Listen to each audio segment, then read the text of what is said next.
Hello, everybody, and welcome to another episode of Mondays Are for the Nerds, a nerdy news podcast. I'm your co-host, Jay Wright. And I'm your other co-host, Tristan Stump. Welcome back, as we took a week off last week. With family. Yeah, family, and also mainly... Not a lot of stuff. There was not a lot to talk about, No. and we didn't even have enough small talk or anything to warrant talking about it. How many rolls did you eat? Yeah. So how many, did you break your record? Absolutely not. Yeah. That's be all we got. We hope you had a happy Thanksgiving for those who celebrate, though. Mine was a good Thanksgiving. Mine was good. I don't know what I did that night because I forget, but I'm just depressed I didn't break my roll record. I worked, so... Oh, that's right. I ate my dinner and then laid around for 30 minutes and went to work. I'm sorry. It wasn't that busy. It was fine. More people than I thought that would have been out for Thanksgiving. Yeah. But it wasn't that busy. Yeah. So That's good. it was fine. I listened to the podcast that I like to listen to a lot and just did that, which I'm so excited. Burned through a lot of it. Oh, that's right. Did you get to listen to it? I haven't gotten to listen to it yet. They did a sequel. I think I probably named it by name on here, but I'm just not going to for I don't know what because I feel like it. Yeah. They did a sequel to a very famous episode of theirs, and I haven't gotten to listen to it yet. And I'm so excited because I'm like, what are the odds? Because they teased it the episode before. I'm like, what are the odds things actually go so poorly it warrants another episode? Yeah. And apparently it's not the whole episode, but it's still enough of it to title it that. So I'm like, okay. Yeah. All right. Yeah. Very exciting. I guess we just went straight into a small talk without saying that, but I'll let you do your small talk first. I usually go first, so what'd you do this week? Let's see. I went to go see Flow, the Latvian animated movie I told you about. Came out, got not really a limited release this week. Yeah. I saw it a couple days ago. Really good. Really good. Beautiful visuals. There's no dialogue. It's all animals. And I will only accept the Wild Robot losing any Best Animated Feature category it's in to this. Anything else? It better be the Wild Robot. It better be the Wild Robot. Yeah. These are the only two I will accept. I prefer to be the Wild Robot over this, but these are the only two. Yeah. Like if it's Flow, I'm not going to be upset. Yeah. I could see Inside Out would be number 3. there being a push for Inside Out too. But I mean, but a certain other potential nominee we'll talk about later. It's not. No. It's not on anyone's list at all. You don't think the Academy's even going to be, because it's usually, even if it's not great, it's usually, it's whatever. Always Disney's Thanksgiving movie. Yeah. So that's what I'm saying. Is like, it's just because it's going to be like what that. And if you think about what came out this year, what else do they have to choose? Obviously, there's going to be the one. There's going to be the Memoir of a Snail. There's going to be the one anime probably that usually gets nominated. It's probably going to be, if I had to guess, Flow, The Wild Robot, Inside Out 2 are guarantees. The Garfield movie. Oh, it better. It better. Oh, you know it. Kung Fu Panda 4. No. Transformers 1, that's kind of like the Ninja Turtles of this year, where I'm like, it should. I don't think it will, though. It won't. It won't. It deserves it. Oh, absolutely. It deserves sequels, at least. Oh, yeah. Well, we've already talked about that, but Memoir of a Snail, I wasn't able to see, but it's getting some good ones up there. I mean, if that leaves anything, it's not going to be Despicable Me 4. No. If that leaves Moana 2, spoiler alert, we're going to talk about it later. We're going to talk about Moana 2 later. If it leaves that, I'll be like, oh, wait, no, Wallace and Gromit no. is on some, because it's... Yeah, because it comes out in January, and it came out like some film festivals, so that qualifies it. Does qualify, doesn't it? That will probably be... That'll probably be a contender for nomination. Even if it doesn't make the nominees, it'll be high up there on the list. Just because we don't get stop motion a lot, so it'd be nice to see. Especially Wallace and Gromit. Yeah. It's like, there's never been anything bad. Yeah. So never anything bad. I'd say if I had to bet money, it'd be Wild Robot, Flow, Inside Out 2, Memoir of a Snail, and Wallace and Gromit. Memoir of a Snail is going off because it's on everyone else's list. Yeah, just because it's the one you hear about a lot. Yeah. Yeah. If not Wallace and Gromit, or if not Memoir of a Snail, it'll probably end up being like a Japanese film. But Disney's already got one contender. One that's guaranteed to be nominated. Inside Out 2 is basically a guarantee. Yeah, it was a very good movie. So like, and it did well financially, very well. So very well. Mufasa, just kidding.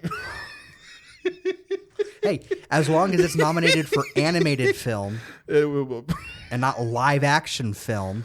That is true. That is true. I probably switched up what I've said about the movie before because I've Yeah. probably been like, oh, it barely counts as animated. No, it's animation. It's CG. It's animation. CGI. It's very, well done CGI. Yeah. But it's just boring to look at. That's my problem with it. That's my problem with the style. We'll get our reviews for this on down the road. Yeah. You get a double week of Sonic 3 and Mufasa. That is talk about like not tonal whiplash. What? Some kind of whiplash. Yeah, a little bit. Yeah, a little bit of tonal A little whiplash. bit of tonal whiplash. Both are going to be equally melodramatic, though. Oh, So, yeah. Oh, yeah. One just has less singing, and somehow it's Mufasa. And all the songs come from Robotnik, either one of the two. Yeah. There's some duets in there, the two of them. The only non-Robotnik song being, ironically, Tails, Yeah. and not Shadow. Tail singing voice is provided by Jelly Roll, of course. Yeah, exactly. Yeah. Exactly. He's like, Tails all of a sudden grows tattoos on his fur. Anyway, I'm glad to see that Flow is getting some really good. It's Latvia's official selection for Best International Feature at the Oscars. So I'm hoping it gets in there, but I don't know what the competition is in that. I did start watching, which this is a release, but I'll just fast forward it later. Pop Culture Jeopardy Okay. dropped this Wednesday, which We tried to get into the audition for that Yeah. With Trent. we did not get in It there. did not get it. We absolutely failed the assessment test because, like, I think I did well. You did well. I kept getting questions that Trent should have gotten or you should have gotten. Yeah. And then Trent kept because the point of a team is that it's going to be everyone has their strengths and weaknesses. Yeah. And they did not equal out. It was a randomized test and it was not equaled out enough for it's like, okay, let's see what your strengths and weaknesses are. It was, oh, you failed. Goodbye. Yeah. And I would say I've only seen the first two episodes. I'd say I've gotten about 70% of them right before the clues even finished read. Colin Jost is actually a good host. He jokes about it a lot. I expect to see some jokes on the SNL. Well, I can talk about my small talk. Yeah. I did get to see Wicked. Yes, that's right. Hit us. 10 out of 10. Absolutely. Absolutely amazing film. I saw it for the second time this week. If anything, I'm trying to think of all the different Oscar categories. Best actress. I said best actress. I say it's going to get nominated. No, it'll be nominated. Like, we don't know if it'll win any. I'm just starting to think of nominations. Best actress, Yeah. best supporting actress. Jonathan Bailey's getting some best supporting actor buzz Yeah, for Fierro. absolutely. Maybe best picture. Maybe I could see. That's a maybe. I'm trying to think. Costuming or I think production design. Production it'd design. definitely get Absolutely, yeah. Adapted screenplay, maybe. Maybe, yeah. It Maybe would adapted definitely screenplay. qualify for that because it's Makeup and hairstyling. yeah. You guys can tell I'm the Oscars boy here. He's the one where I'm like, you have to walk me through this because Yeah. I'm like, they're obvious, but I'm going to agree with whatever you say because those are the ones that- Cinematography, maybe. yeah, Maybe. Production design, I think it's got it for sure. Oh, absolutely. I'll have to go through my list and see what else. The thing, I don't know if this falls under cinematography. The one problem I do have with it is the lighting. Is that what everyone has been? The one that about? everyone's been complaining about, where it's like the movie's great. I It's didn't- just I that saw the side by lighting side. can be a little blinding. Yeah. You know, Okay. Yeah. That. Yeah, That. like light goes through windows too much to the point that it's distracting. The colors are fine. People complain about the colors That's all what they I've heard want. of the colors. There I saw are a side by side of the colors. I'm like, I can't. It is tell more the it is difference. more colorful than the trailers make it seem. Yeah. So, but I Yeah. mean, soundtrack's awesome. It's so good. It's Yeah. so good. I mean, hey, we've been listening. We listened to Popular on the radio. On Sirius XM has played it 3 times since I've been playing it. So Then last week. So yeah, so I All really over liked TikTok. it. I'm excited for part 2. The depression that will be. I went and saw it at the Alamo with my family. It was the first time they had ever gone to the Alamo. Yes, And did they like it? They loved it. I mean, The Alamo? Yeah, they loved it. Mm-hmm. Their experience with the food wasn't as good as mine was. Did they but not like it? no, it's not that they didn't like it. They were just like, it's fine. There's a little much for what you get. And I'm like, it's like I told them it was like watching a movie at Ruby Tuesdays, and I mean that in every sense of the word. The food is also like Yeah. The expensive. pizza's amazing. Yeah. So It is expensive. A little bit, yeah. but they had a good time. They loved it. Obviously, my sister loved the movie. Yeah. Absolutely loved the movie. So So can't wait for part 2. Dad kept asking us questions on the way home about it, and we had to like I probably gave a little too many answers, but like Mom and Pi were trying to be vague about it, and so we're like, oh, and there are hints because Dad's like, you kept telling me that Scarecrow and stuff's in this, like where it's like there's hints throughout the movie. Exactly. For anyone listening who does not know it, we're not going to say it. Yeah, we won't say it. Dad now knows. He's figured it out. Hannah told me today. She's like, yeah, that night I went and down a rabbit hole, and I'm like, I know everything. And I'm like, okay, I can finally talk to you about it now. So yeah, Wicked. I did Wicked. I'm trying to think. There's another thing. Oh, one thing, not to do with the movie itself. One bad thing about Wicked that come out from Wicked is them re-releasing the book the musical is based on and putting the movie as the cover, even though it's very different. Even though it is the musical is loosely adapted from the book for one. Very loosely. Glinda is not in the book as much as because the musical is the Wicked Witch's story, but it is also Glinda's story. Yeah.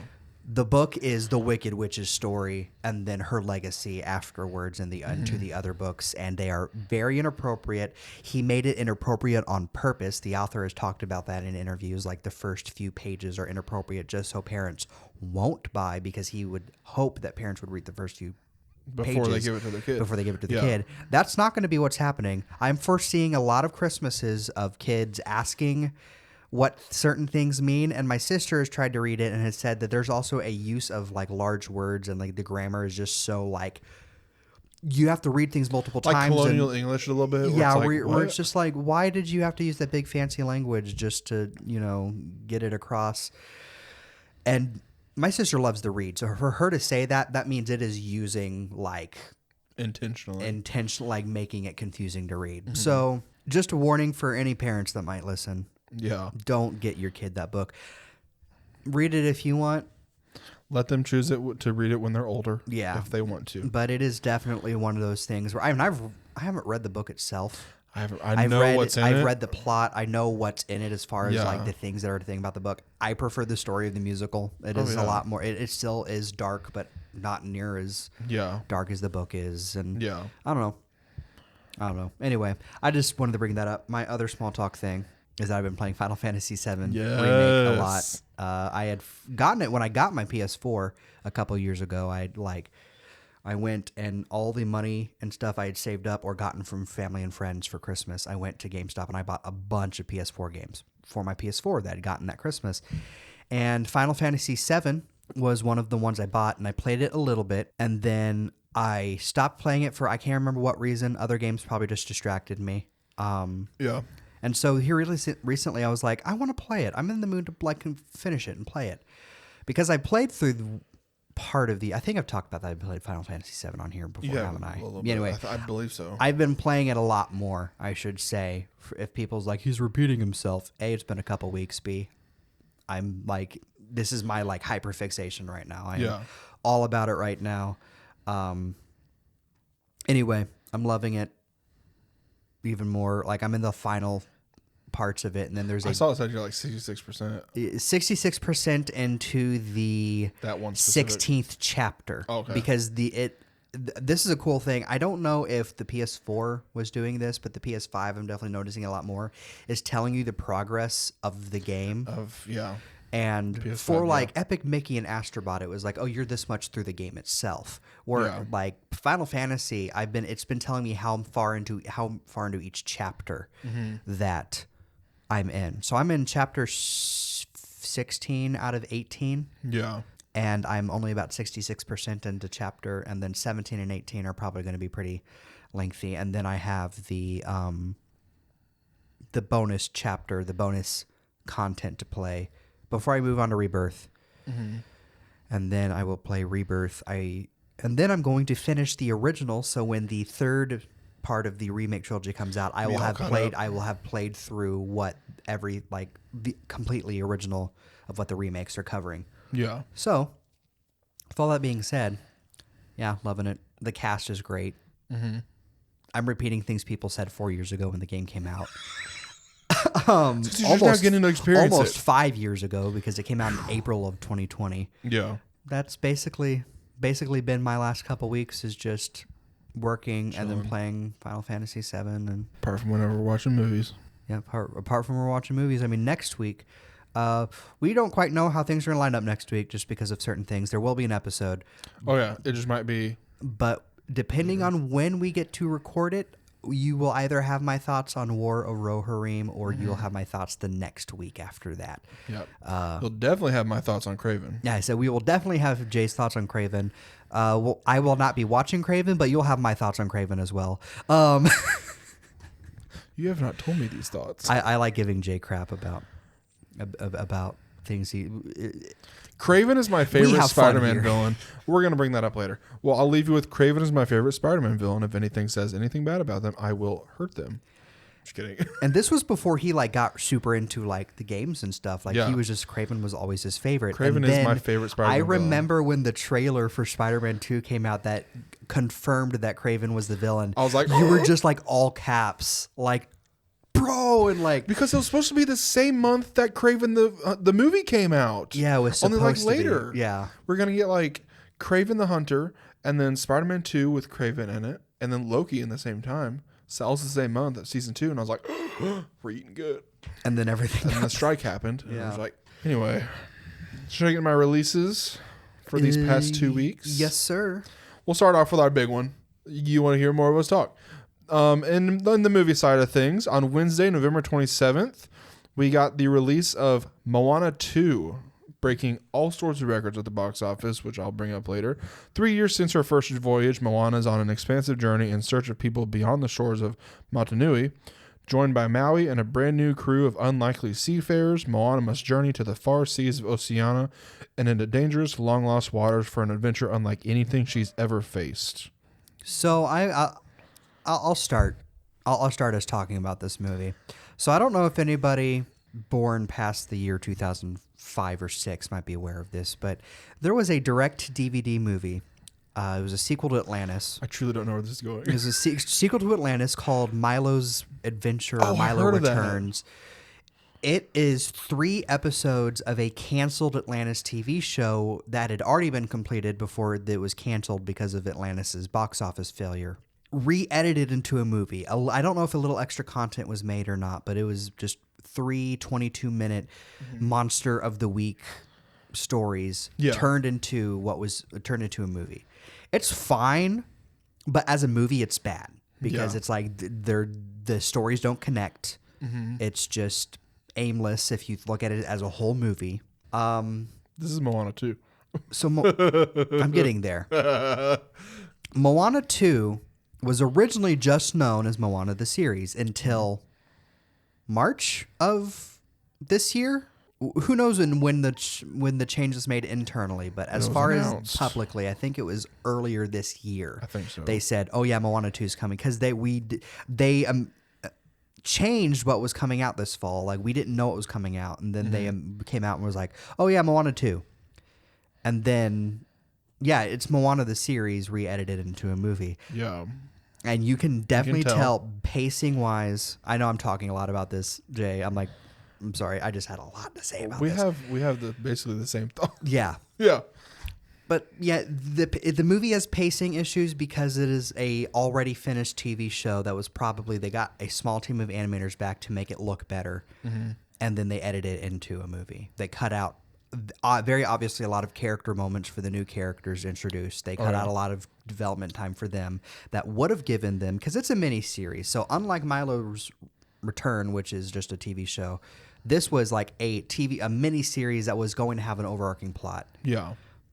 That was apparently had a season 2 tease that they kept in. Oh yeah, that's right. That's right.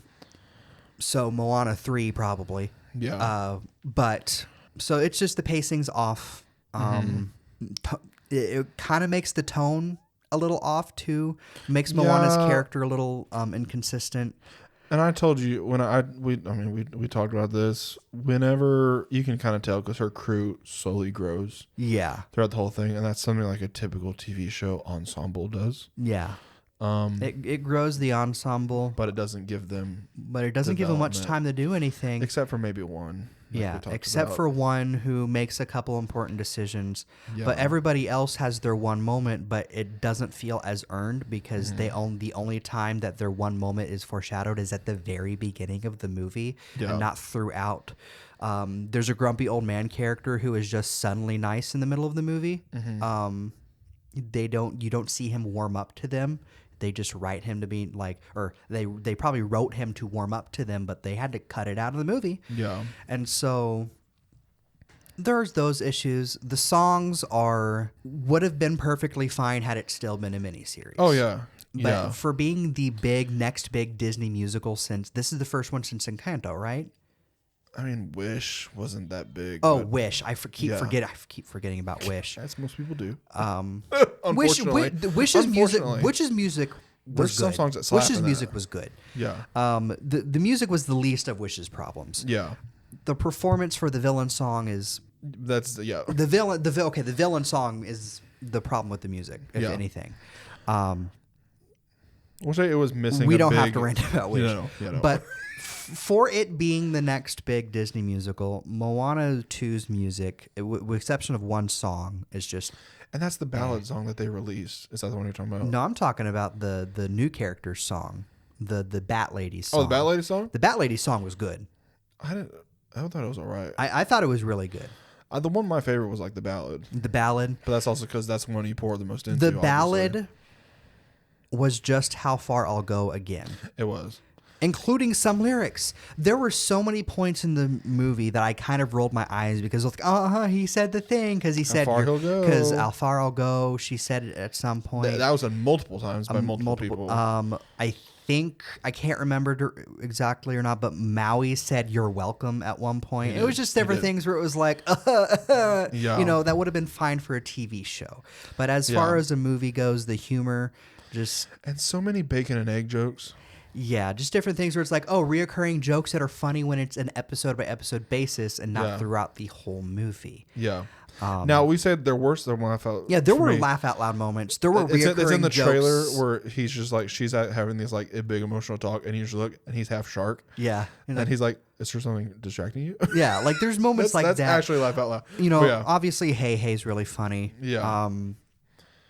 But yeah, so there's, I guess, long rant short. Moana Kamana. Moana, Kamana, what do you think you're doing? Making your TV show a movie? Can I get a Chihu? No. Chihu did not decide to bring Lin-Manuel Miranda back. Something I'm scared about this movie's success because it is doing very well. It is reviewing well. Like critics are saying it's fine. Yeah. It is reviewing It's well, nothing and out of the- we're saying it's fine. Like we're nitpicking it. Yeah, But it's fine. It's fine. If we want to give it a rating now, I give it like a 6. On the Dubs meter, it's like it's good. Yeah, that's good. It's fine. It's a perfectly Which is- fine movie. Yeah. It's nowhere near as bad. It's better than Garfield movie. How dare you? Which did we give that kidding. a 6 or I might have given it a 7. I think I gave it a 7, but also I'm biased because it's Chris Pratt. But like in retrospect, It's it's better than the Garfield yeah, movie. it's all right. It's all right. It's perfectly fine. It's one I would wait for. The streaming. issues the movie suffers from is because it shouldn't have been a movie. Exactly. It would have reviewed better as a TV show. It's just the music. They didn't have time to rewrite the whole movie to fit a movie's length. They did not have Yeah. time to write new music, re-record, which I say write new music and re-record the music. I don't even know if voice acting was done for the show already because they weren't going to bring the main characters like Moana and I thought Maui were not going to be back for the show because they were just now casted and hired. Like that was well, I don't know. I thought they were gonna be back. they might have been, At least but Dwayne it Johnson felt probably like might a have last been. minute decision. Yeah. Like the way it seemed, the vibe I got from the announcement of the casting and the fact that they're like, oh yeah, we're just now recording the lines and the music and it comes out in like 5 months where I'm like, Yeah. Yeah, Now- voice acting is one of the last things that can happen for a movie, but Yeah. sometimes there's things like Frozen 2, the voice acting's done ahead of time, so if anyone ad-libs, it gets animated in. Exactly. And so Now, also, that was my thoughts on it. But visually is really good. visually it's amazing. It's beautiful. But I guess what I was trying to say is like the thing that scares me, and this has been brought up by other people who have talked about the movie, is that the lesson Disney might learn is that, oh, if we just give the animators a lot of crunch time, as long as it looks good and as long as it's a name people have heard of, it's going to make money. Yeah. That's what scares me, is that they might go, like, Tiana might turn into Princess the Frog 2. I'm trying to think of the other projects they have, like animated projects that are like related to their films. That were supposed to be like shows. Yeah, it's this. That's what scares me, is that might start happening, or even their new movies are going to start. The production might be approached towards the last minute decision kind of thing, which I mean, we kind of started to see that with Wish.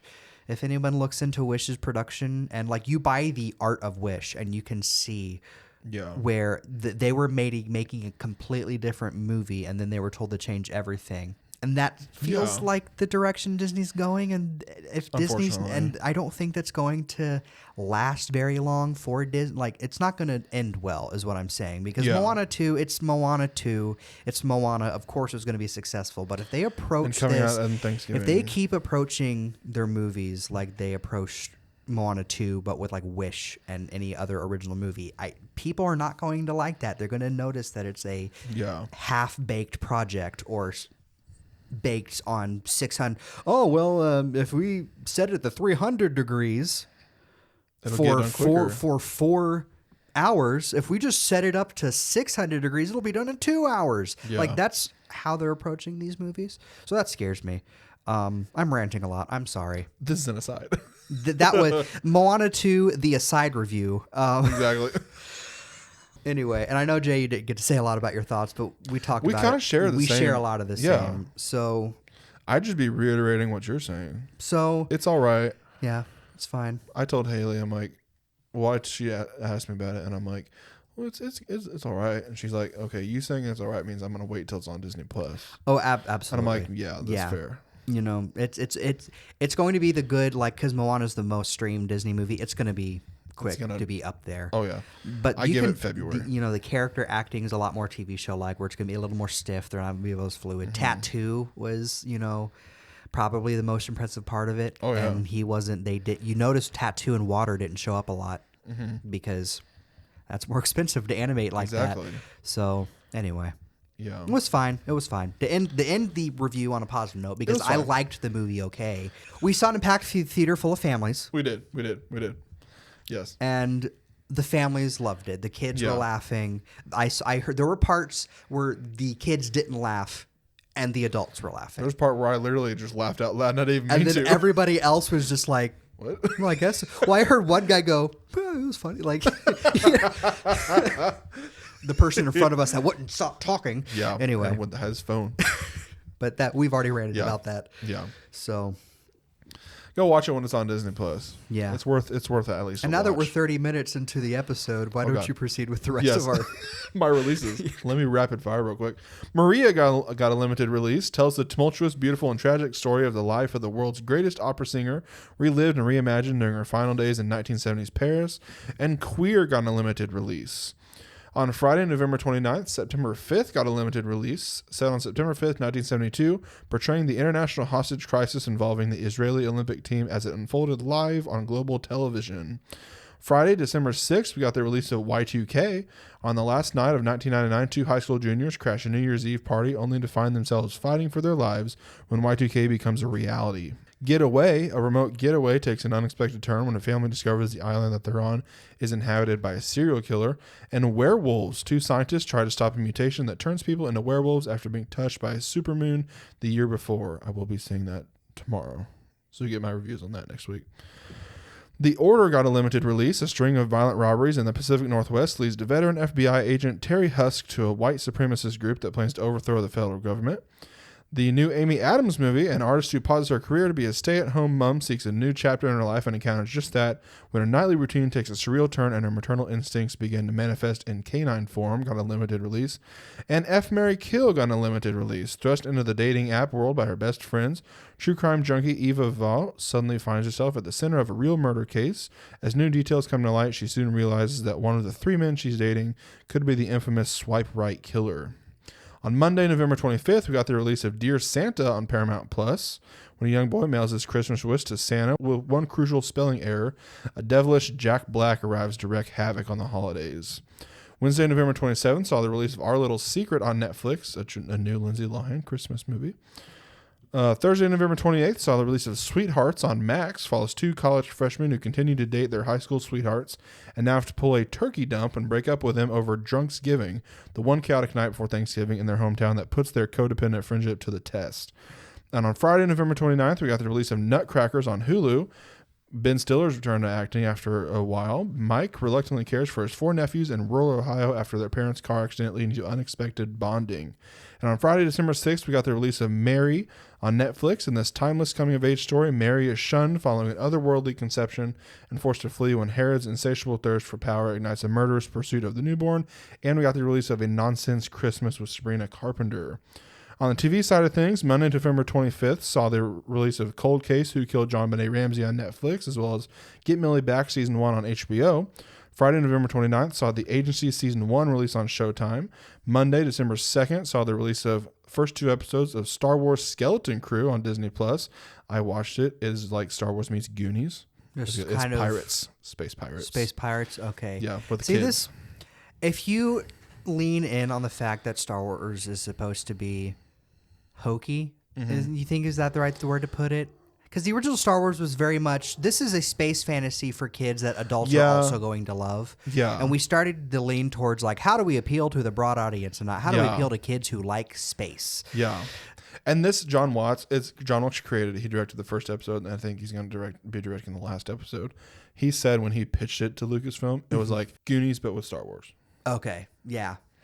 And that's basically what Jude Law is like, a pirate, and Nick Frost voices the droid pirate who literally sounds like a pirate. So what I'm hearing is the next Star Wars movie should be Back to the Future, but Star Wars. Yes, only it's the Mandalorian and Grogu. Grogu brings out the picture. And it's Yoda. Yeah, Yaddle disappears from the... Yes, this is exactly what it is. Oh, I'm good. I'm excited for the next all the rest episodes. It's looking good. And if anything happens to Neil, I will riot. I've heard that they have confirmed that Neil is not the same species as the thing from Jabba. I can't remember the name. From Jabba the Hutt's. Yeah, the little blue guy. The little blue guy. Is not the same species. It's like, that's odd. Yeah, I saw the guy at the interview where he did it, where he was like, they like went down like Star Wars lore, and it's like, well, you see the dude plays with his feet. Yeah. And Neil very much acts like he has hands. And so it's like, me being the animal guy I am, I would say it's probably like a subspecies. Yeah, there we go. I'll take it. Yeah. I'm not as like rabid a Star Wars fan as most. I love Star Wars, but I'm not so into the lore that I know I haven't read any of the books. I haven't read any watched the movies. I've played the games. I've watched the TV shows for the most part. Most of Disney Plus's stuff I haven't watched just because you should watch this. I need to watch this. I need to watch The Mandalorian because I know I like that. Yeah. I've heard I need to watch Obi-Wan Kenobi. Just for Ewan McGregor alone. Yeah. So. And Hayden Christensen. Yeah. Yeah. Star Wars Skeleton Crew, would recommend, will be seated every Tuesday night. Tuesday, December 3rd, saw the release of Hard Knocks in season with the AFC North on HBO. Wednesday, December 4th, saw the release of the aforementioned Pop Culture Jeopardy season 1 on Amazon Prime Video. And Thursday, December 5th, saw the series premiere of Creature Commandos on Max. More on that later. And in music, The Weeknd's album Hurry Up Tomorrow releases on January 24th. That is all I have for releases. My releases over the last couple of weeks. November 25th, we had Sin Slayers, Reign of the 8th on all major platforms by Goonswarm. 7 Deadly Sins. Have you heard about the 8th? Delve into madness and Sin Slayers, a challenging RPG roguelite where you would decide how much sin to bear as you transform the world. Assemble a party of wicked adventurers, kill and pillage to drive off a gluttonous nightmare in turn-based battles. As well as Void Crew on PC from devs Hutlahut Games and publisher Focus Entertainment.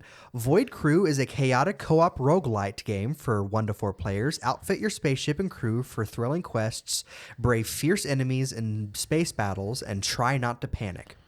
On November 27th, we got Backyard Soccer 98 on PC from devs Megacat Studios and publisher Playground Productions. Return to the soccer field with your favorite backyard athletes. The original Backyard Soccer 1998 is back and now enhanced to run on Steam. Build your roster from among the iconic backyard kids. Kick, pass, and score in the classic game that made soccer fun for everyone. Fun fact, there was a time in my life between the ages of like 4 to 7, where my parents really tried to get me to play sports. Like they were like, we'll see if he's a sporty kid.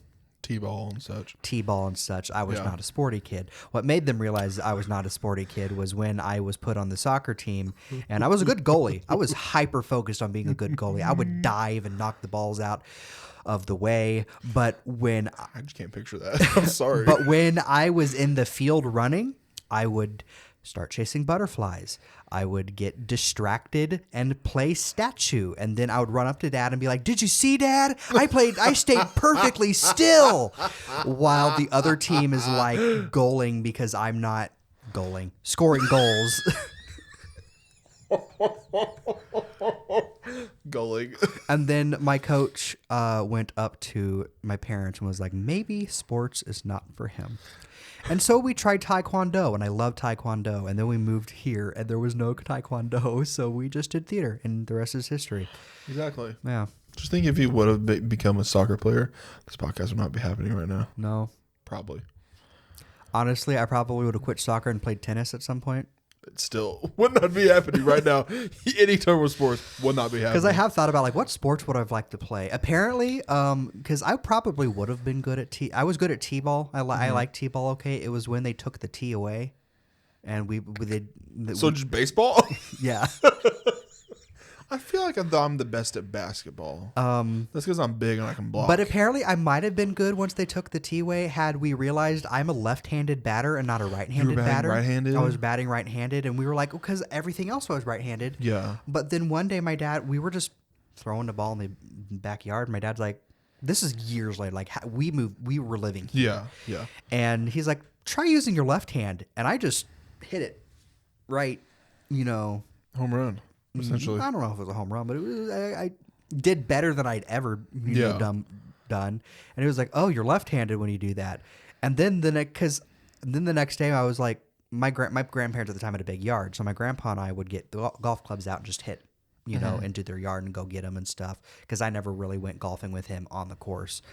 And he was like, try left-handed. I was also better at golfing left-handed. So apparently when it comes to sports, I'm ambidextrous.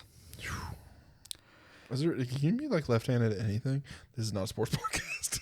Why am I asking that? We don't know. I don't know. Does like being left-handed basketball player make you any better? That I don't know. Because for baseball and football, tennis, and things like that, it makes sense. It's like directional. Yeah. And you have to get like left-handed golf clubs. Like I had to try. My grandpa was left-handed, so I had to try my grandpa's golf clubs when I wanted to try doing it left-handed. But I'm not a sporty person. I probably won't ever golf again in my life. Golfing was just something I did with my grandpa. Maybe mini golf. But I feel like that's one good I can be good at. But yeah, not a sporty person. Massive aside. That's why we have this. Yeah, that's the podcast. That's why we are sitting down inside, drinking sodas. Yes. Talking about more things to do sitting down. Exactly. On November more things to do sitting down. It's true. On November 28th, Enigma of Fear released on PC from Dumativa. Become Mia, a paranormal detective searching for her missing father inside the perimeter, a place that doesn't exist. Investigate clues like a real detective and unravel the mysteries behind the Enigma of Fear, defeating the terrible monsters who will try to stop you. It has this like 3D environment, pixel art characters look to it that looks like I want to try it just because of how it looks alone. Yeah. It's the same thing that like Dragon Quest HD 2D. It's HD 2D is what Square Enix, when they started making these games, have calling it. So that's what I would just call any game that looks like it, even if it's not, because HD 2D could be copyrighted for all I know. Square Enix is like, they're a big corporation. They're gonna pull a Nintendo, and, because Nintendo did with the Pal World lawsuit. Which I don't know if we talked about on here. I'm not going to go on another. Brought it up. I'm not going to go on another aside. Yeah. Anyway, it looks very interesting. So I'll probably try it when I'm done. Playing my other umpteen number of Yeah, the backlog. Yeah. That is ever growing. Yeah. It is the holiday It season. never ends. Anyway, moving on.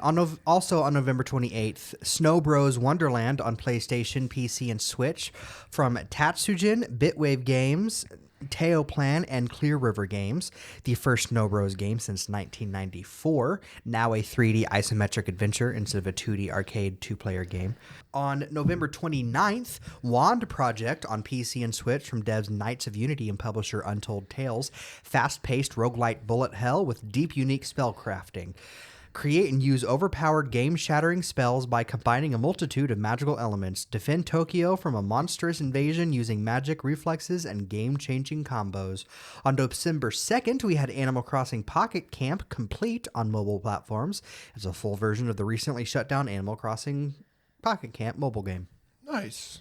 December 3rd, we had Anton Blast on PC from Summit Sphere. Anton Blast, a fast-paced explosive action platformer that's all about destruction, plays the enraged Dynamite Anton or his cranked-out coworker Annie, and use your mighty effin' hammer, it's F''N, to demolish bizarre worlds, tussle with screen-filling bosses, and steal your spirits back from Satan. I'm pretty sure the story is that Satan steals your booze, so you're mad about it. I feel like I would like this game. It plays a lot like, or it's inspired by the Wario Land games, which is, it's Wario kind of like bashing through things, and it's a little more adventure focused than the Mario games are. Mario's like, get to the end of level. Wario's is like, I need to get around and destroy things and get money. And so... Me playing a Lego game. Yeah. Anyway, it's also very akin to, if anyone is aware of Pizza Tower, because not everyone might have grown up playing the WarioWare games. Pizza Tower is also a very Wario Land inspired game that came out last year that really sweeped the internet. On December 5th, we had Fantasia Neo Dimension on all major platforms from Square Enix and Mistwalker Corporation. Embark on an adventure to discover your memories and save the world from a mechanical infection. Maneuver your skill trajectories during battle and dive into a new dimension with a unique twist on classic RPG classic RPG experience. I wish I could read. Fitness Boxing 3 Personal Trainer released on Nintendo Switch. Infinity Nikki on PC and PlayStation from Paper Games. Nikki and Momo embark on a new adventure to travel across the fantastical nations of Mirrorland, each with its own unique culture and environment. Players will encounter many characters and whimsical creatures while collecting stunning outfits for various styles. Some of these outfits possess magical abilities that are crucial for exploration. Alongside its many challenges, Mirrorland is also a fantastic place for you to relax and appreciate life. I've heard the game is beautiful. I've heard it's fun, but it is also definitely a gacha game. Like, it is a free to play through and through. Yeah. So take with that what you will. I remember being so excited for that until we watched the trailer. Yeah, I was telling you about it. I was like, yeah, it's, open world and life's, it's like, it's not as like, RPG. ooh. It's RPG without the combat, I think is what it is. Yeah. There might be combat, I don't know, but what I've seen of it, it's just that. And so anyway. And then you watch the trailer, you're like, what in the heck did I just watch? I'm like, no. I'll pass, sir. I don't know why I gave you a southern twang when I did your voice. Well, you didn't either. I was like, I'm just going to take it. I'm Jay. And I'm going to eat 28 rolls for Thanksgiving. They have to bake 3 extra pans just for me. That's a true story, guys. I live a sad, sad life. Myth wrecked. I don't know how we're going to come back from that. Yeah, I was like, how do I keep this comment? You know what? I'm going to move on. Myth wrecked Ambrosia Island on PC from Xbox, on PC and Xbox from devs Polygon Treehouse and Whitehorn Games. You're shipwrecked on a lost mythical island. A backpacker, Alex. You must befriend the forgotten gods of Greek mythology and restore their memories. Explore the dynamic island and its story sandbox to build new friendships, solve the mystery, and save the gods. Roller Coaster Tycoon Classic, released on Switch. Skydance's Behemoth on PC and PlayStation by Skydance. Skydance's Behemoth is an original story set in the Forsaken Lands, a fallen kingdom haunted by tragedy. Play as an outland warrior, Ren the Hunter, the player, and embark on a perilous quest to save yourself and your village. Your only hope is to slay the unslayable, the monstrous behemoths. Uncle Chop's Rocket Shop on all major platforms from devs Beard Envy and publisher Casado Games. Sorry, I love that name. It's a good Chop's name. Rocket Shop. Come on down to Uncle Chop's Rocket Shop for all your roguelite spaceship repair simulation needs. Warning, untested genre not suitable for people with tentacles or for arms or an aversion to dying horrifically. December 6th, we had Chrono Sword. It entered early access on PC from devs 21C Ducks Co. and publisher CFK Co. Chrono Sword is a somber, Souls-like action RPG uniquely crafted around time travel. Stepping beyond the limits of pixel graphics, players travel between the past and future to uncover the complicated truths of the destruction of this world, all set within this beautiful, intricately crafted realm.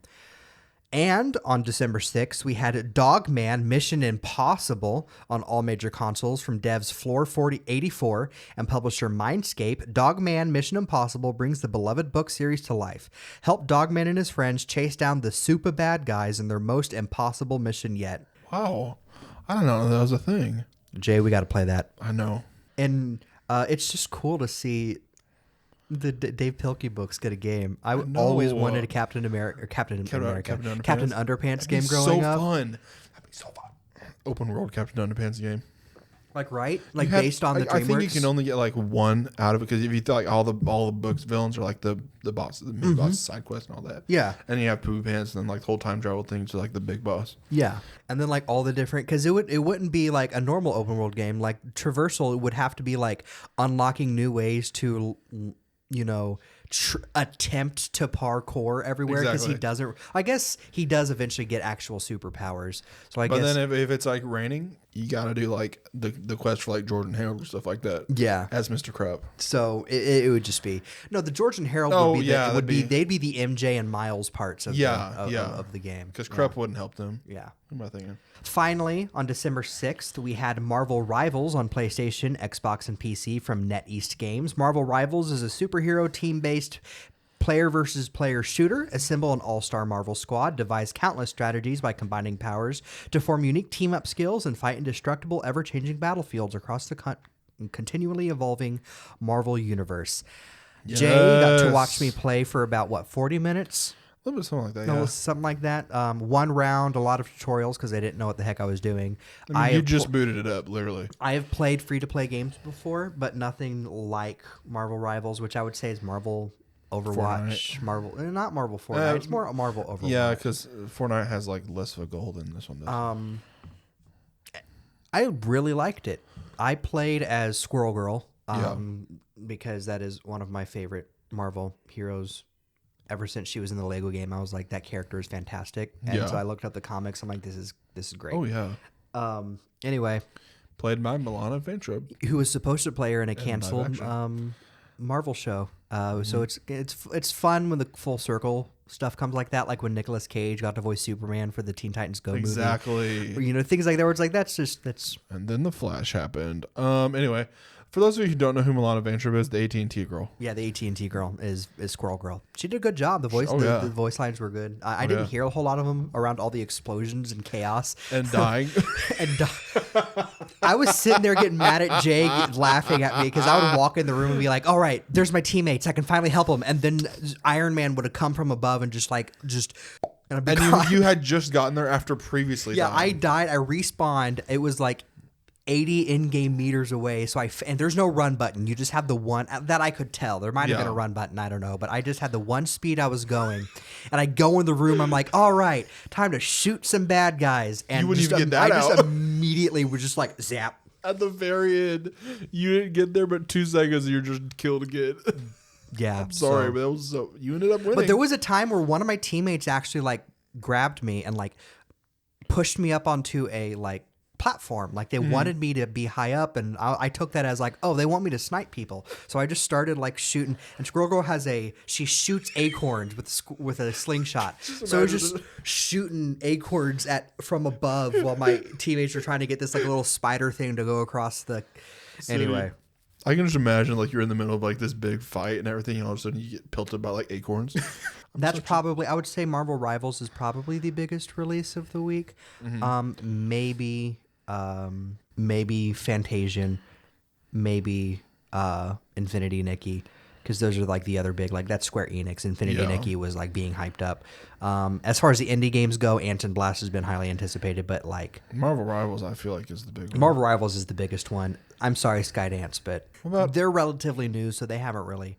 What about Uncle Oh, Rook's? Uncle, what was it? Uncle Rock's Crock Shop?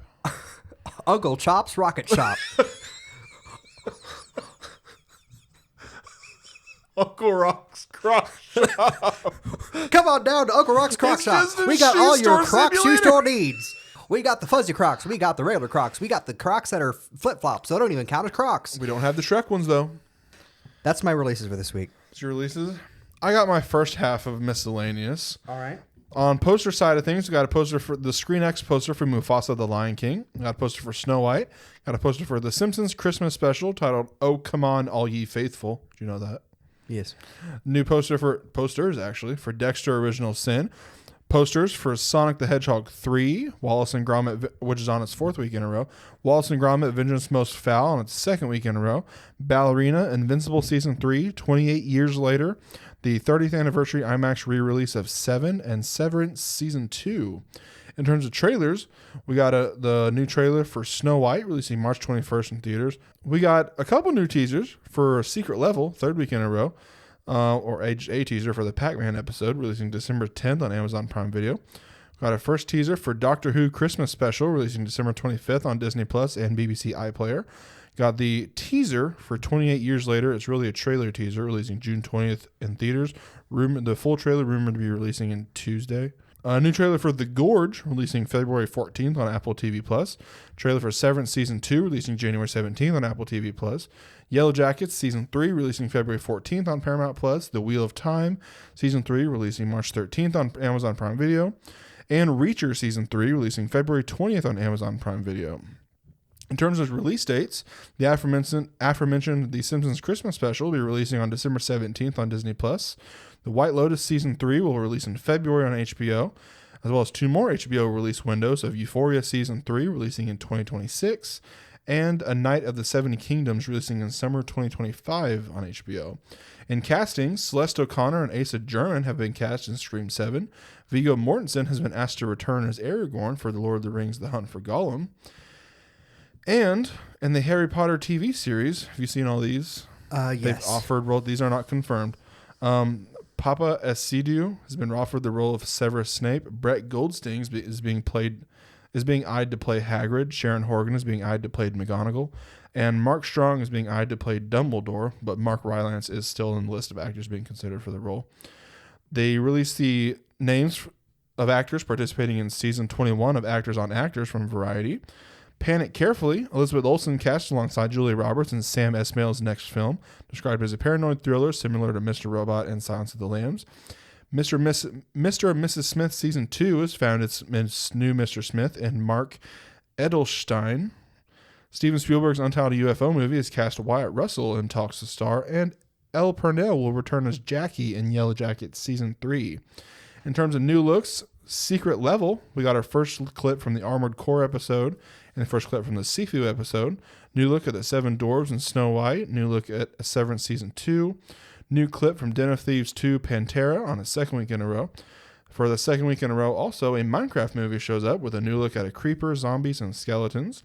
New look at Ana de Armas and Ballerina. First clip released and preview of the song I Always Wanted a Brother from Mufasa the Lion King.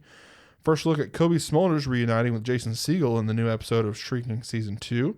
And the first clip of Dexter Original Sin. And in terms of first looks, we got our first look at Yellow Jackets Season 3 on its 2nd week in a row on the pod. I Know What You Did Last Summer sequel, first behind-the-scenes look. First look still of Wednesday Season 2. First behind-the-scenes look of The Boys Season 5. First look stills of Alexander and the terrible, horrible, no good, very bad road trip. It's releasing on Disney Plus starring Eva Longoria. First look at 28 Years Later. First look at Olivier Richters as Polly in Reacher Season 3. And first look as Invincible in his new suit and Kid Omni-Man in Invincible Season 3. And that is my first half of miscellaneous news. Kind of miscellaneous. Yes, I do. On your Some breaking news. Or I say breaking. I didn't see it when I was doing notes, but it was announced this morning at 11:30. To celebrate the 10th anniversary of the Game Awards, Statler and Waldorf will be appearing live at the Game Awards. Yes. But the rest of my miscellaneous news, Starward Industries and released a trailer for Dante's Ring, an upcoming action-adventure anti-combat roguelike for PC. Players will come face-to-face with forces of nature during a volcanic eruption and walk the line between two worlds in a mystery-filled island. Save souls from being lost in Dante's Ring. Ayasa, Shadow of Silence was announced for 2025 release. The puzzle platformer from Aya Games follows Ayasa, a young inhabitant of the Land of Hope, who miraculously escapes the destruction of her world. Use Ayasa's abilities, such as rewinding time and becoming invisible, to pass through objects and sneak past enemies. Donkey Kong Land 2 and 3 were added to the Game Boy NSO app on November 25th and December 4th, respectively. Storor Parkour Pro, an open-world parkour game, was announced for Q1 2025. Hunting Simulator 3 was announced. Hunt Showdown in 1896 released a teaser for its next in-game event, Post Malone's Murder Circus. Post Malone's Murder Circus invites players into a night. Sorry, I'm like, what? Jay's you caught my attention from that. Jay's like here, like looking through his, like, okay, what am I gonna say next in my notes? You know, and then he just hears Post Malone's Murder Circus. And he just looks at me like, what? The most intrigued, but also horrified and terrified look on my face. Well, I've got a description. Hear me out. I'm actively listening. Let him cook. Let him cook. Let him cook. Let him cook. Let him cook. Post Malone's Murder Circus invites players into a nightmarish world where a once traveling carnival has been transformed by a mysterious artifact known as the Helio Stone. The musician Post Malone takes on the role of the outcast ringmaster turned deposed king, the lord of the circus and the human oddities who make up this twisted crew. Driven out by the Helio Stone's power, Post shadowed the circus across the continent, vowing to destroy the Helio Stone. Every time it manifests, he does his best to tear it down to the ground. Sometimes he recruits others, bounty hunters, desperados, and such like, to do it. Sometimes he takes on the task himself, but always the Helio Stone eludes him, and so the chase continues. What is this releasing on? It is Hunt Showdown 1896. I don't know what platforms it's on. It's a free-to-play, like, first-person shooter game. Oh, okay. No, it's not a game in itself. If Post Malone was getting his own game, I think I would have made a bigger deal out of it. I would have been where like, it's like, what? Post Malone's getting his Why own have I not game, heard and this? it's a apparently like gothic circus adventure game. No, it's just an expansion to a pre-existing game. Oh. Marvel Rivals did announce Squirrel Girl, Wolverine, Cloak and Dagger, Iron Fist, and Black Widow as the final of 33 launch characters ahead of its release. And a cool thing about Marvel Rivals that other games, Multiverse Fortnite, are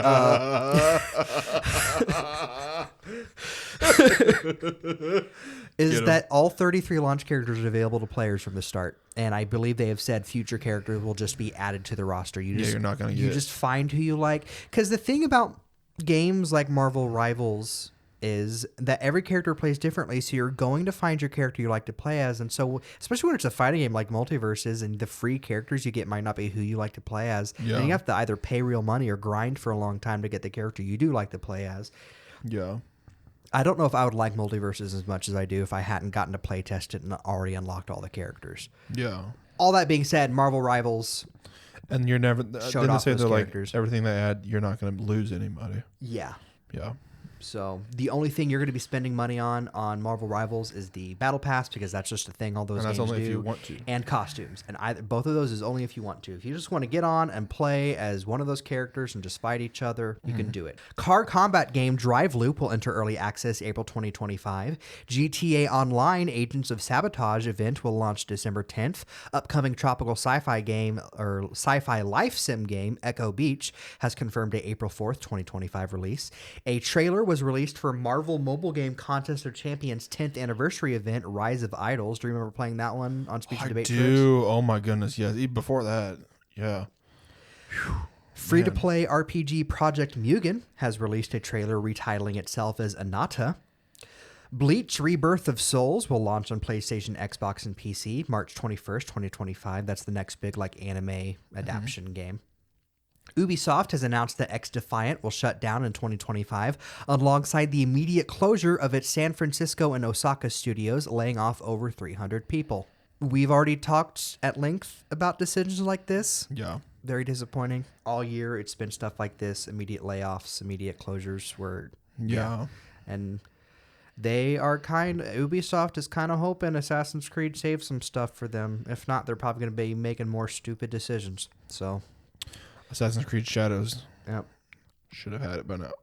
Oh, we should have, but If they're putting more work into it, that's fine. They're probably putting more work into it so it can hopefully make them money and they don't have to threaten more people's jobs. I mean, it's Assassin's Creed Japan. That's what we've wanted. Sci-fi horror game Deepest Fear has been announced. Deep beneath the ocean, a long dormant secret has been unearthed, which throws mankind's future into jeopardy. As Dr. Danny Carroll fight your way to the heart of a secret project masterminded by your estranged father and uncover mysteries both deeply personal and terrifying in their implications. Using real-time fluid simulation, fight otherworldly entities which manifest spontaneously from any water source. All the while, the environment around you can flood and take in water at any moment, sweeping you away with unpredictable currents. Deepest Fear combines Metroidvania-level design in the context of the classic first-person shooter immersive sim, where the game setting is a puzzle you unravel and where creativity and improvisation are your greatest assets. A PC gaming show was held December 6th that had some announcements and trailers. The Alters, a sci-fi survival adventure game releasing in 2025 on PC and Xbox. A demo is available now. Abyssus, a fast-paced roguelike set in an ancient underwater civilization, releases on PC in 2025. A Menace, a turn-based tactical RPG about wars against alien threats, releasing in 2025 on PC. The Project Breach update was announced for Outlast Trials, releases December 10th, 2024. A turn-based beat-em-up, I don't quite know what that means. Teenage Mutant Ninja Turtles Tactical Takedown was announced by Strange Scaffold, releases in 2025. Overview trailers for Eve Frontier and Orcs Must Die Death Trap were shown off. A new sci-fi MMO, Spacecraft, was teased. Prologue Go Way Back, a survival open world game, was announced for 2025. And Total Chaos, a 10-chapter horror game, is going to release in 2025. League of Legends is making a trading card game titled Project K. Bones and Wyatt are being added as characters to Texas Chainsaw Massacre. That is the Texas Chainsaw Massacre Bones and not the Brennan and Booth Bones. Yeah. It would be really weird if that'd be a weird random crossover. Yeah. Extraction horror game Darkwater was announced, releases in early access 2025. Players who own a PS5 can access special limited time 30th anniversary themes for the console's home menu between December 3rd and I believe December 20th, I think is when that whole thing ends. I don't know why there aren't other, like, this is like, oh yeah, you get a theme for your console's home menu because PS4 had themes and stuff, but PS5 doesn't have themes for the menu. It's just whatever the basic one. So it's weird that they're doing this. But like, oh, so themes are an option and you're just, anyway. And it's only for limited. Yeah, it's only for a limited time. Too attached to it. Different sound effects and everything. I have the PS1 activated because PS1's the one I played. I want to like sit through and like put like one a day on. Yeah. Play like a lot of it. A teaser was released for Mai Shiranui, the upcoming guest character for Street Fighter VI. Spider-Verse skins for Spider-Punk, Peter B. Parker, and Spider-Noir were added to Fortnite. Pixar Cars is coming to Fortnite in the future, I would believe from the racing game part of it. Yeah. Baymax, King Kong, and Godzilla are arriving with Chapter 6 Season 1 to Fortnite. Godzilla doing the gritty. Yeah. Squid Game will cross over with Call of Duty in January. And finally, The Witcher 4 has entered full-scale production. Nice. And that is all the gaming news that I saw. If there's anything I missed, that's 2 weeks of research that I've been doing. Yeah. So, do you have the anniversary? The one anniversary is December 3rd. It was the 30th anniversary of PlayStation. Oh, that's right. Yeah. I know anniversaries for me this week. No birthdays for me this week, as you will find out. Jay had quite a bit of news, so I just kind of went, you know what? I'll just step back from doing anniversaries this week, so Jay has a little more airtime. Those are two where we can, like, if we need to, they'll come back next week. Yeah, it's like I think last episode I also did it where I only did the two major anniversaries that I saw. Yeah. So this was the big one because it was part of my miscellaneous news. Yeah. So, and I will say for me, you might be getting like every other week celebrity birthdays, depending on we're in award season, boys and girls. Oh yeah, we're in awards, especially for like movies and like yeah. Anyway, buckle up because I'm about to throw a bunch of numbers at you. We're talking about the box office earnings and records for the past 2 weeks. Wicked opened with $114 million in the film's domestic opening weekend, third highest domestic opening of 2024 and biggest opening for a musical adaptation. On the Monday before Thanksgiving, which is its first Monday in box office, it earned $15 million alone on that day, the biggest box office Monday ever for November, and in 8 days it became the highest grossing musical adaptation of all time in the U.S. Gladiator 2, for the second week in a row, became the highest grossing film of Denzel Washington's career, and as of, I believe, last week, sitting at just over $300 million worldwide. Moana 2 earned $13.8 million in domestic previews. That is the Tuesday before Halloween. Second highest previews total ever for an animated film, and earned $57.5 million in the film's domestic opening day, which is the biggest Thanksgiving opening day ever, third biggest opening day ever for an animated film. Earned $28 million on Thanksgiving Day alone, the highest grossing Thanksgiving Day movie ever, and opened with $386 million worldwide, which is the highest opening for an animated film worldwide ever, and the biggest Thanksgiving opening in the U.S. ever in general. This Thanksgiving weekend, as they predicted, would bring in a lot of money, has been the highest grossing Thanksgiving weekend ever for movies, with $422 million domestically. Top of the box office was domestic box office, Moana 2 with 221, Wicked with 117, and Gladiator with 44. And over 30 million people in the U.S. went to the movie theater during this Thanksgiving break. And Sonic the Hedgehog 3, for the fourth week in a row, currently tracking to open with $55 million domestically. As of now, the film is tracking to open at number 1, beating Mufasa the Lion King. We got some Glenn Powell news, barely.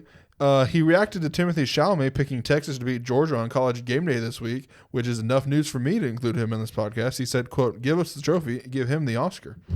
And new announcements, we got Mighty Mouse movies in the works with Ryan Reynolds set to produce. We also got a new announcement of Silent River. John Krasinski and Matthew Rhys will star in the new series for Amazon Prime Video. The series follows a small town discovering that a serial killer lives among them, all told through the lens of two men, and Krasinski will direct multiple episodes of the series.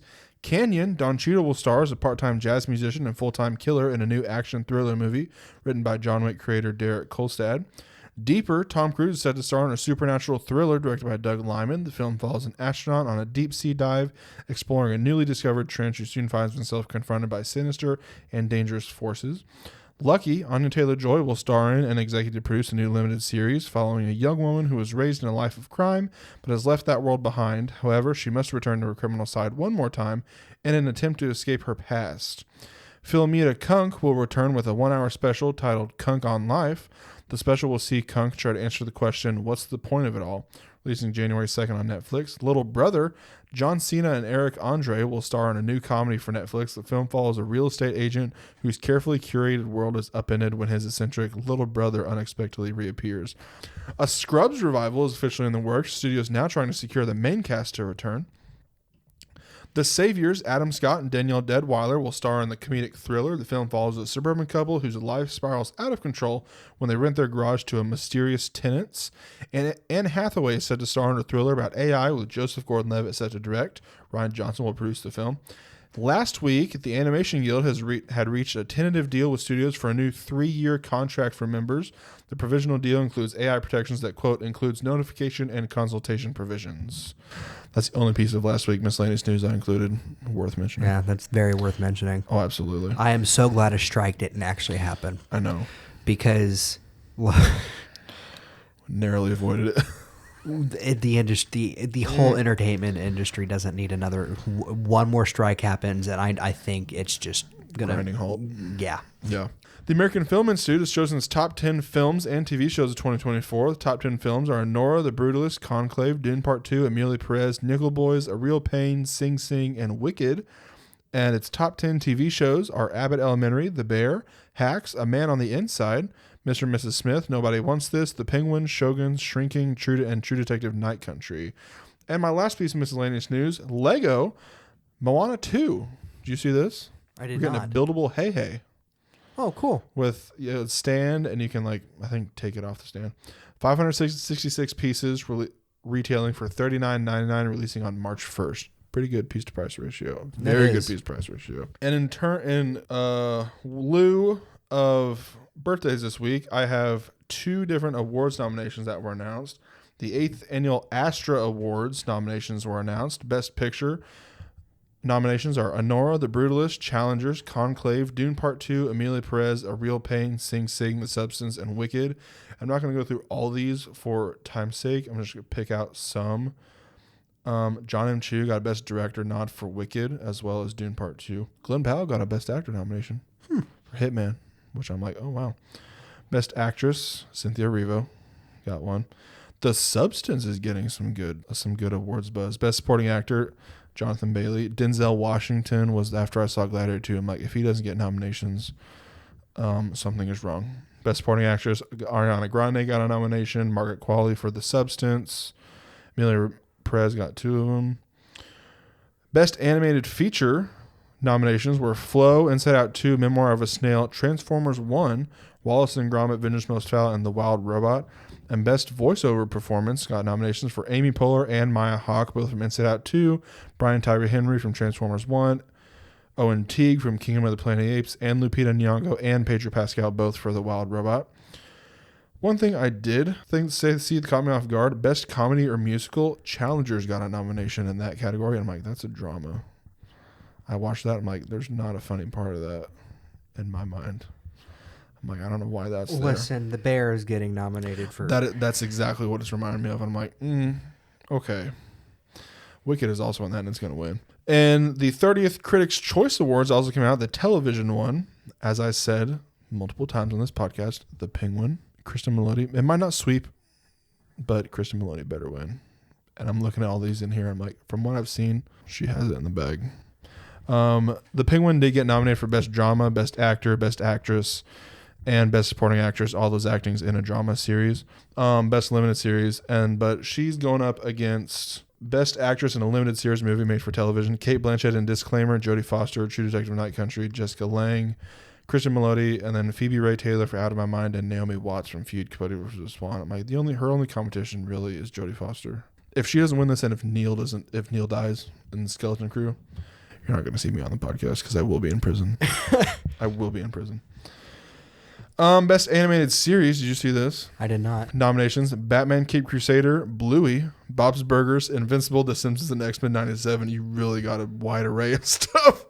A wide array of stuff, but Bluey. Also, no, I'm like, yeah, Bluey, but like that, those are all very good contenders. Yeah. Maybe The Simpsons less so, only because it's The Simpsons. Like It's probably every year. I need to catch up on Bob's Burgers so bad. I have not regularly watched it since the movie came out, and that's only because I've gotten so busy. Dude, I watched The Amazing Rudy a couple weeks ago, and you told me, and I completely forgot to tell you. Yeah, it's so good. It's so good. Oh, you haven't watched it? I've watched it. Oh, okay. I thought you said I've heard it. So good. Yeah, no, it is so good. It's so good. I was like, oh no, my heart breaks for little Rudy. But yeah, you really got a wide array in that category where I'm like, I saw Batman, I'm like, okay. Bluey, I was like, what? And if I'm going to make my choice, it should be X-Men '97. Yeah, just because of subject matter. Yeah. But watch Bluey. I would say, but if I'm going to make a critic's choice, it's going to be Bluey, or it's going to be. I mean, it could be X-Men '97. It could be X-Men because it also critically did wonderfully. Yeah. So can't wait for season 2. I can't believe this is coming down to Bluey or X-Men '97 if we actually think about it. I cannot believe I was so taken aback. Rogue. Rogue. Can we have that music? I don't know. I hummed it. That's fair. I'm keeping that bit in. I don't care. That's good enough. Yeah, the movie nominations come out, I think, next week. Who knows if we'll have celebrity birthdays then. And that is, for time's sake, all of my miscellaneous news. Alrighty. Do you have any anime news? I do. The first 8 minutes of Lord of the Rings, The War of the Rohirrim was released online. Aquarian Myth of Emotions premieres January 9th, 2025. Medaka Kurioa is Impervious to My Charms premieres January 6th, 2025. Headhunted to Another World from Salaryman to Big Four premieres January 1st, 2025. Possibly the Greatest Alchemist of All Time premieres January 8th, 2025. Not Even a Hero. Takumi Iruma gets accidentally mixed in with the wrong group of with a group of heroes chosen to be summoned to another world. As compensation for the mix-up, a goddess offers him to the right to choose any skill he wishes for. Hoping for a peaceful and quiet life that has nothing to do with fighting or going into battle, he chooses a seemingly boring creation skill. However, it turns out alchemy is the most powerful skill that allows him to create everything from a holy sword to flying ships. The cheat skill he unexpectedly acquired turns him into a wealthy merchant and makes him undefeatable in battles. A heartwarming adventure story about possibly the most powerful alchemist in another world. Cultural Exchange with Game Center Girl premieres in July 2025 based on the romantic comedy manga by Hirokazu Yasuhara. The story follows Rinji Kusakabe, a young man working part-time at a game arcade center. One day he saw British girl Lily, who was absorbed in a crane game by herself on Valentine's Day. She is in tears because she can't get the prize no matter how many times she tries. So Rinji lends a helping hand. Lily, who has successfully won the stuffed animal, later gives him a message card with the unexpected message, "Be my boyfriend." Zenshu premieres January 5th, 2025. After graduating from high school, Natsuko Hirose starts her career as an animator. Her talent quickly flourishes, and she makes her debut as a director in no time. Her first anime becomes a massive hit, sparking a social phenomenon and earning her recognition as an up-and-coming genius director. Her next project is set to be a romantic comedy movie themed around first love. However, having been in love herself, Natsuko struggles to understand the concept of first love, and as a result, she's unable to create the storyboard, causing the movie production to come to a standstill. Me. That was. Oh, hold on. Can you read the first half again? After graduating from high school, Natsuko Hirose starts her career as an animator. Her talent quickly flourishes, and she makes her debut as a director in no time. Her first anime becomes a massive hit, sparking a social phenomenon and earning her recognition as an up-and-coming genius director. Us. Us. It's going to be us. Hell Mode is receiving an anime adaptation to premiere in 2025. I'm a noble on the brink of ruin, so I might as well try mastering magic. Premieres on January 6, 2025. Want to know what this one's about, Jay? I just had this conversation with Haley today. Go ahead and tell me the stops. I might get an extra detail or two in there. Yeah.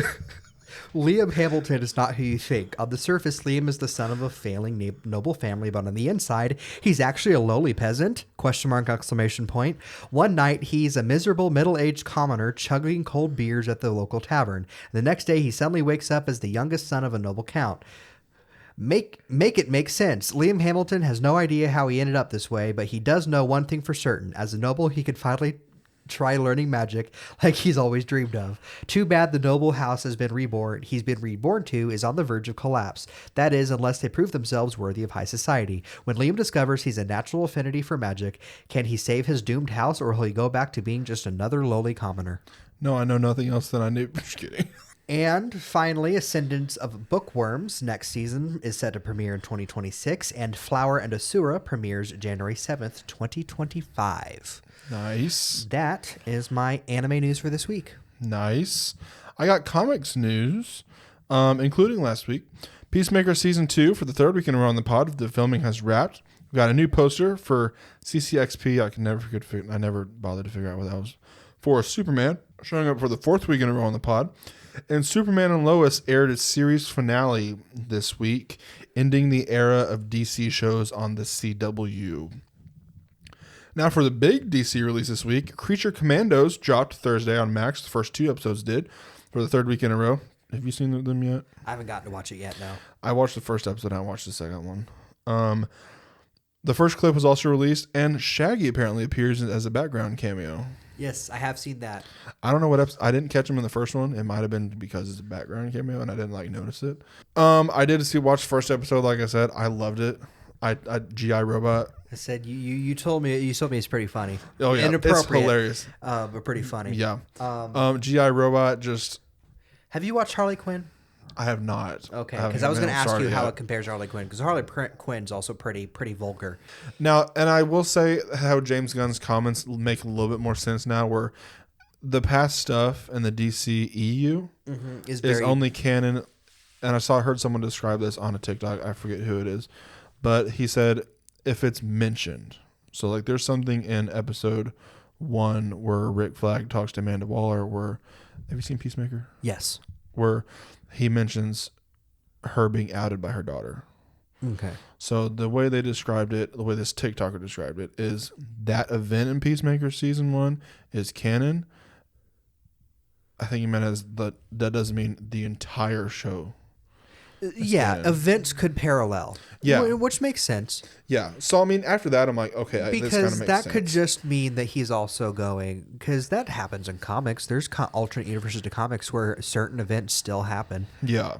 And so they're like, well, if you want to know what that event was like, go read the other one. So Yeah. it could be like, the event might have not happened the exact way, but he's Yeah. probably saying, if you want to see what that event might play out like, I'm not going to tell that story again. Just go, Go watch that. watch Peacemaker. He could do that with Suicide Squad. He could do it with, and she does say something about Project Starfish, and especially when she's talking about Weasel. yeah.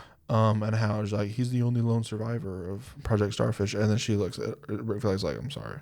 On the Marvel side of things, Venom: The Last Dance has officially joined the top 10 highest-grossing movies of 2024 worldwide. I believe this is pre-Wicked releasing, Okay.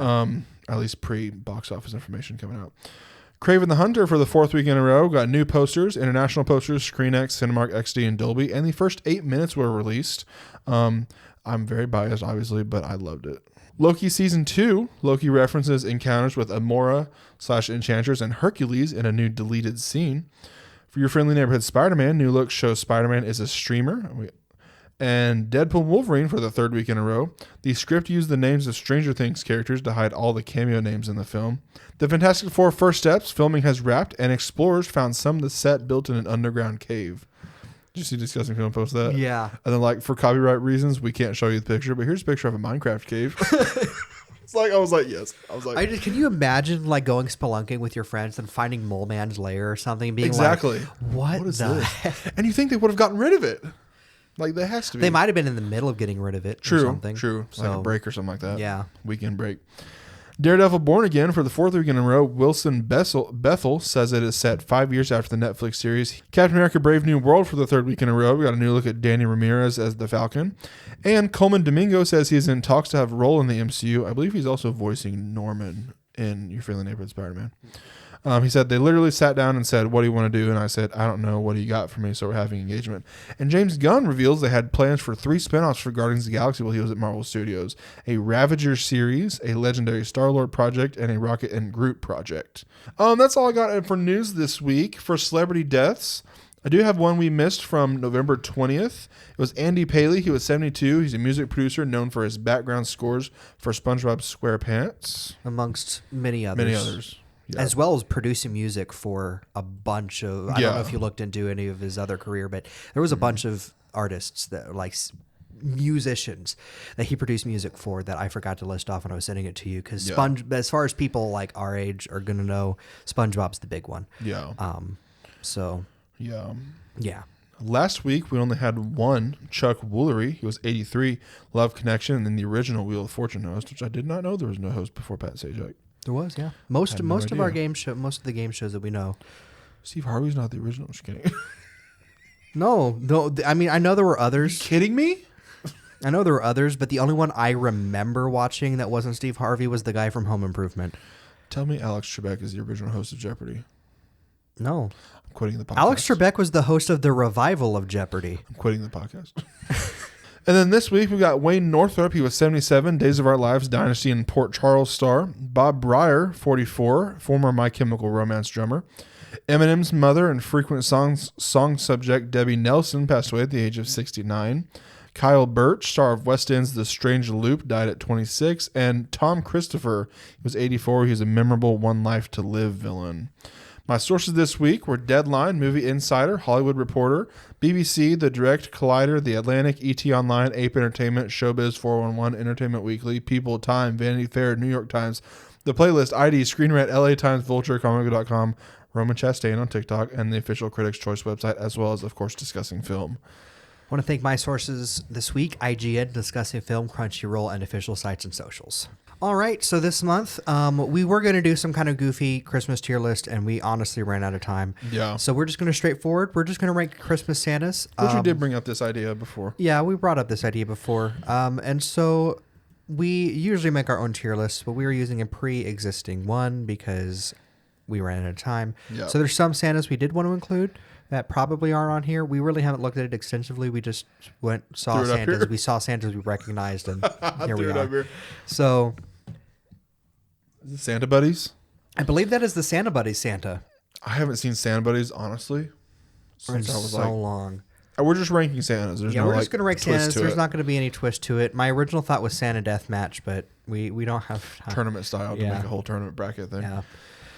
Santa Buddies. Santa Buddy Santa. I don't Santa, remember Santa him. Buddy is a good boy. Yes. He's the goodest of boys. I don't remember Santa being in the movie all that much. It was more about the dogs, of course. But if we're going with Santa Buddy or like the dog, Santa Paws. Is that We're what going it with was? Santa Paws. If we're because Santa's in there and so is the dog. So Yeah. if we want to go with Santa Paws. I don't want to Well, go here any the- lower than B. I I think he's a good boy. He doesn't deserve. he's any a lower he's a than good B. boy. Because do we want to talk about like how memorable this version of Santa is? How prevalent in the movie that he's in? Like what are our criteria for ranking them? That's the thing. A lot of these I had not seen in a while because I don't tend to watch Tristan. So do we want to go with like how much he's in the movie? How like how much does he feel like Santa when you're watching it? Like no, this Yeah. is Santa. Yeah. Or how memorable he is. Like those three factors. I feel you like think. those, yeah. Memorability, how much he's actually utilized in the film he's from, and then how much watching it goes, oh, this man's Santa. Like, yeah. I'm gonna say B. B, middle of the road. I don't want to go any lower than B because he is a good boy. Yeah, and also the Buddies movies are a nostalgic thing. Yeah, So- they're top tier entertainment. Absolutely. So we'll put Glad it you in agreed B. with me for that, or else I would have shut this thing down so quickly. Next one is Here Comes Santa Claus. Yeah, Rankin Bass Santa. I jumped to A. You jumped to A. So were we Because- strictly doing Here Comes Santa Claus Santa? Because technically Well, that's what that makes me think of. this Santa grows up to, or this Santa ends up being the Santa in Rudolph and the you Santa in serious? Frosty. It's all the same Santa. No way. It's all the same Santa, yes. I did not know this. The Rankin Bass technically is a cinematic universe. Oh, I think S tier. You think S tier? I then? think S tier. I was Okay. already gonna go A tier because he is memorable. I'm He like, is the I remember ki- watching he- this he is so the many king of times as a kid. jingling. Yeah. He's the king of jingling. He is. Yeah. So at S tier, I I would would say say S S tier tier because you he's just blew also my mind with probably, that. if you want to go with like most recognizable, like Santa and media, Yeah.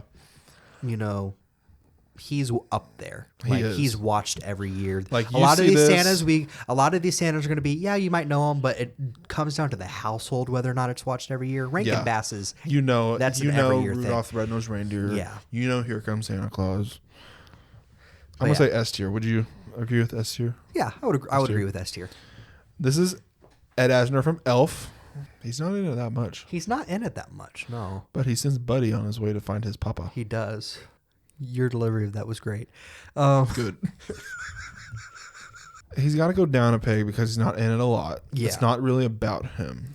It's about Elf is about about Buddy Buddy. to Elf. Santa is there to play the role he needs to play. To push him on his and then way. he's altogether not really like, In it until the very end. yeah. So do we want to say C? C? Are you thinking C? Ed Asner has played better Santas, if you ask me. Ed Asner has Carl Fredricksen Yeah. alone takes a kid in a house in the sky. What is this? That is the original, the black Miracle and on white 34th Miracle on Street? 34th Street I've Santa. not seen Miracle on 34th Street.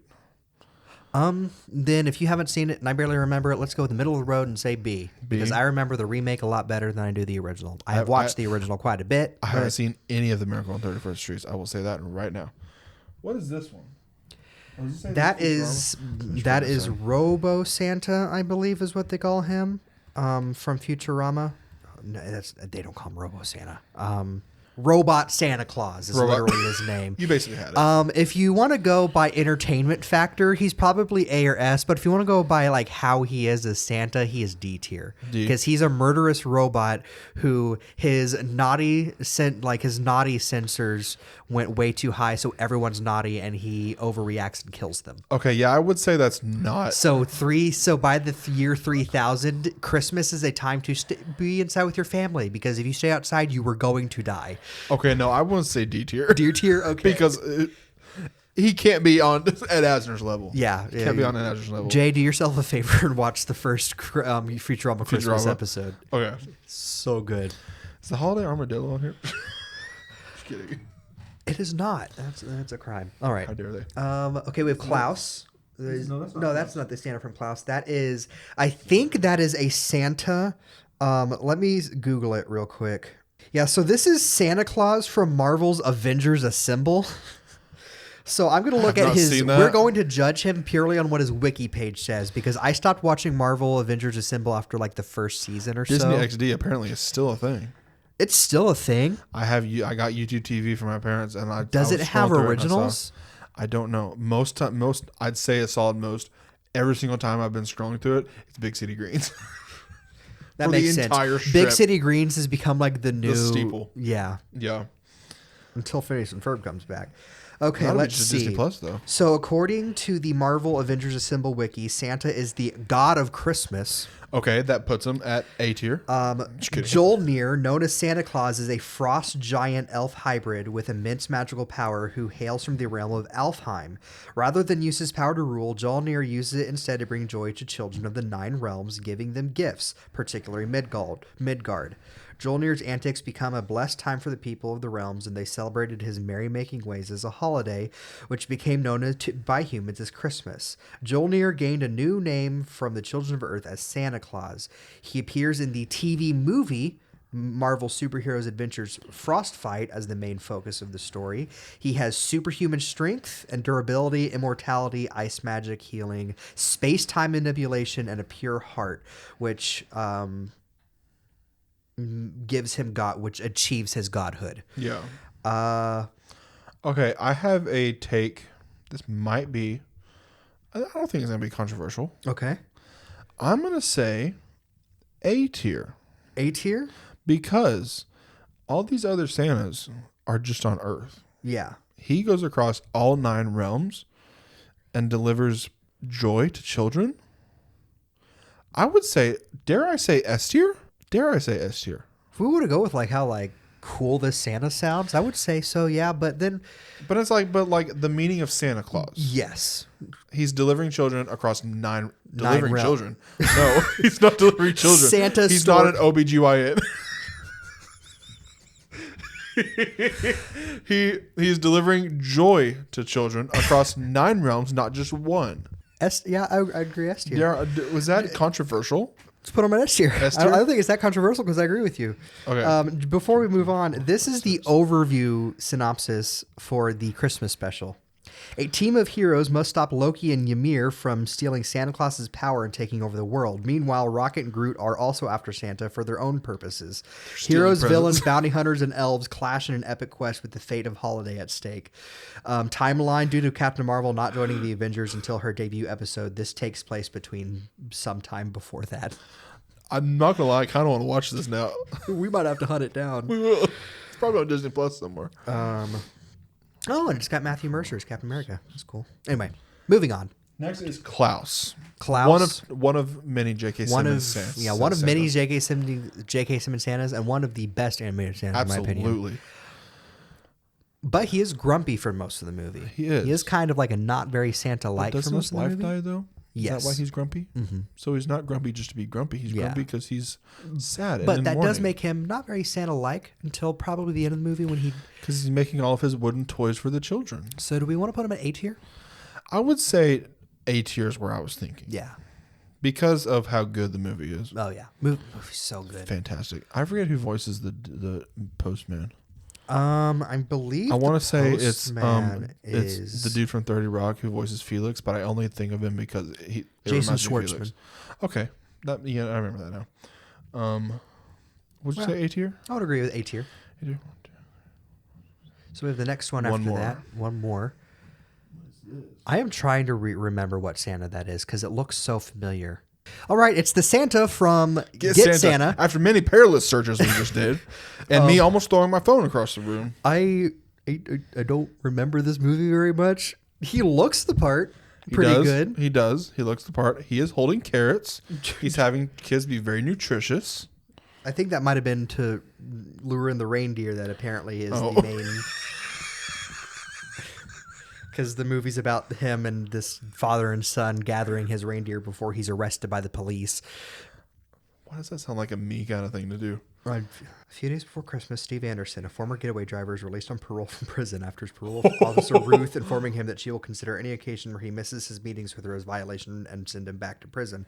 Amid reports of reindeer wandering the streets of London, Steve is surprised when his son Tom calls him to claim he has found Santa in his family's garden shed. Now, don't spoil this for me because I see you're reading from the entire plot. I know. I'm trying to see any Santa-like things they might do from the plot.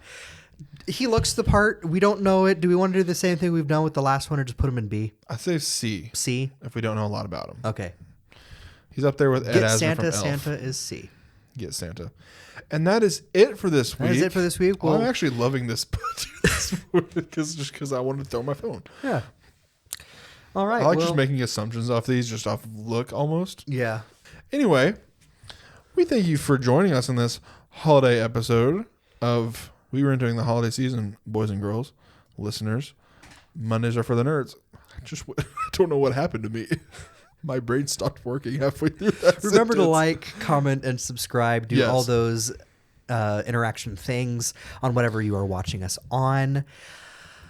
And be sure to follow the podcast on most social medias at Mondays for Nerds. You can follow me on most social medias at Sir Stumpsalot or Sir Stumpsalot17. Follow me at Po the Panda 001 on Twitter and Blue Sky.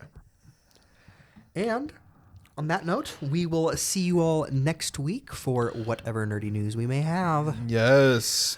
Goodbye. Bye. Sorry. You disgust me. I'm sorry. I discussed myself.